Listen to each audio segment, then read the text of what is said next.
Hi, my name is Jen. I live in Brooklyn, 26, so a millennial like everyone here. My day job is in philanthropy, and at nights I do everything from improv comedy to teaching at a Skillshare place called the Brooklyn Brainery to playing on a nonprofit softball team. Fun. So tell me what you thought about that conference, sitting in on all the speakers and being a speaker yourself.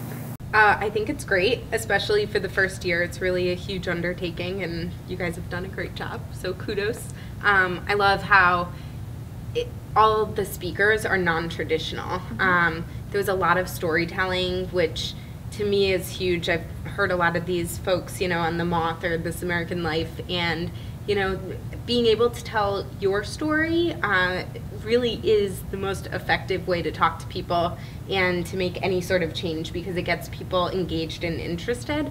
So I'm really glad that there was a huge emphasis on that. And I love that there was, the guy from Marvel Comics. It relates to a certain type of person who I think sometimes just wants to be connected with in that way. So just having folks from across industries was huge. And you also asked about what it was like to be a speaker here. And yeah, so I've taught this class. I taught the How to Be a Connector class, and I've taught it a number of times now. And this was by far one of the most excited groups to be there. People were asking really smart questions, and even though it was only a 45-minute session, I just heard a lot of great conversation in the workshop-y part of it in the last 7 minutes. And it was a bit of a rush, but it felt really good. That's awesome. So how does the whole concept of leaving your mark resonate with you personally?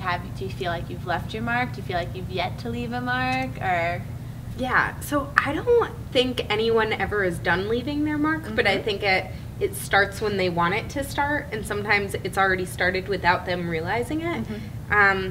I have a little blog, and the name of it is My Masterpiece version 1.0, and people keep asking me, because I've had it 3 years now, and they keep asking me, when's it going to change to 1.5 or 2? And I'm like, honestly, I don't know if it ever will, because it just feels like one long growth, and things just keep building on itself. So I think leaving your mark is very similar, where you don't always know that you're taking the next step or when something's complete and a new thing begins, but it's part of living. So being young and being online and blogging and stuff, do you have any forewarnings for young people today about leaving negative marks on the internet or anything like that? That's a good question. I am really big with the word sincerity. So whatever you do, do it and own it. So I think it's okay to disagree with content online, and I think it's okay to express that. I think it can actually be really powerful, but you have to own what you say.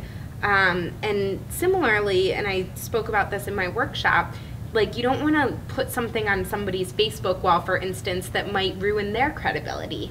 So yeah, my warning is to be smart and be ready to own whatever you put online, because nothing's private.